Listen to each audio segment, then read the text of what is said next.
प्यारे बच्चों, केमजन chemistry classes में आपका स्वागत है। देखिए, आज हम लोग ऑब्जेक्टिव यानी एमसीक्यू क्वेश्चंस पढ़ेंगे सॉल्यूशन चैप्टर का। ठीक है, जिसमें देखिए सबसे पहला क्वेश्चन है, यदि 18 ग्राम C6H12O6 को 1000 ग्राम विलायक में घुलाया जाए तो उस घोल को कहते हैं। इसमें ऑप्शन दिया हुआ है, 4 ऑप्शन। ठीक है, देखिए तो कैसे इसको बनाएंगे हम लोग। तो इसमें आपके पास देखिए 1000 क्या दिया हुआ है, ग्राम दिया। 1000 ग्राम मतलब आप इसको बोल सकते हैं मोललता। तो मोललिटी इक्वल टू फॉर्मूला क्या होता है, सबसे पहले number of moles of solute by mass of solvent in KG. तो इसमें गिवन मास 18 ग्राम दिया हुआ है और आपके पास है क्या, ग्लूकोज। ग्लूकोज का मोलर मास कितना, 180।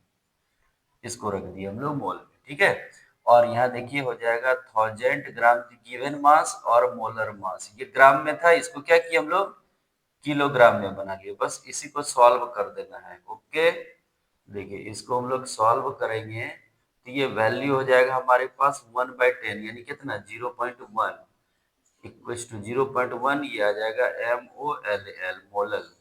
ठीक है, यानी हमारा आंसर हो जाएगा ये 0.1 मोलर। ठीक, अगला क्वेश्चन आते हैं, निम्न में से किसका क्वथनांक सबसे अधिक होगा। सबसे अधिक क्वथनांक तो देखिए वांट ऑफ फैक्टर हमको आई कैलकुलेट करना, आई को निकालना है। ठीक है, तो जल में 1% ग्लूकोज का, सुक्रोज का या NaCl का या यूरिया का।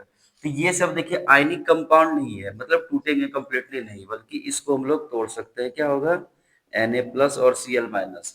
इसका हम लोग आई कैलकुलेट करेंगे तो आई का वैल्यू कितना होगा, 2 हो जाएगा। ठीक है, यानी कि ये क्या, वांट ऑफ फैक्टर के हिसाब से, क्वथनांक के हिसाब से मैक्सिमम किसका हो जाएगा, ये सी नंबर।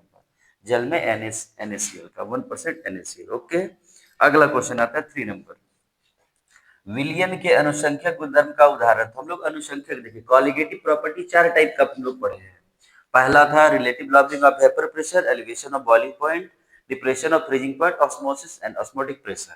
तो इसमें से देखिए आपका डेंसिटी नहीं आता है, मास नहीं आता है, द्रव्यमान नहीं, तापमान भी नहीं, यानी क्वथनांक में क्या आ जाएगा, उन्नयन आ जाएगा। ठीक है, अगला क्वेश्चन देखिए, विलायक के 1 किलोग्राम में उपस्थित विलेय के मोलों की संख्या कहलाती है।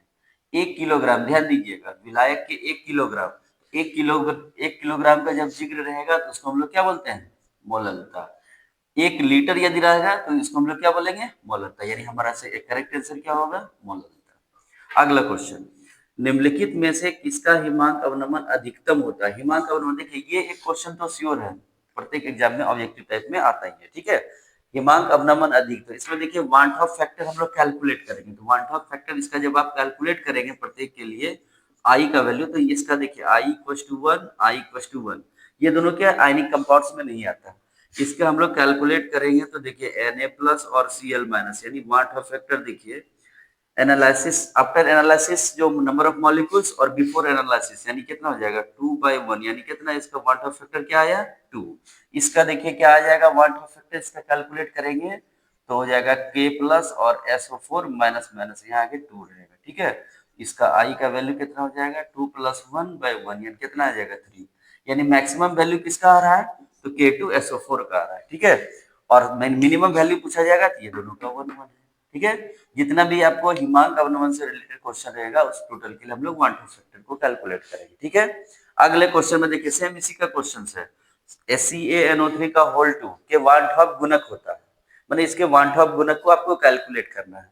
तो देखिए वांट ऑफ, इसको पहले हम लोग क्या करेंगे, कैलकुलेट करने के लिए इसको सबसे पहले डिकम्पोज करिए। इसको हम लोग तोड़ते हैं तो Ca++ प्लस हो जाएगा NO3 माइनस, यहाँ पर आगे 2। ठीक है, इसमें देखिए i equal to number of molecules after analysis, इसका फॉर्मूला एनालिसिस के बाद का मान लिखे, ये 1 और ये 2, तो 3 हो गया, अब आई क्या 1, यानी कितना हो गया टोटल मान, वांट ऑफ फैक्टर का मान 3। इसी 3 को हम लोग क्या करेंगे, लिख देंगे। ठीक है, इस टाइप का क्वेश्चन हमारे पास, मतलब कि ये बराबर हमारे सभी बोर्ड में आते रहते हैं। ठीक है, ओके, धन्यवाद।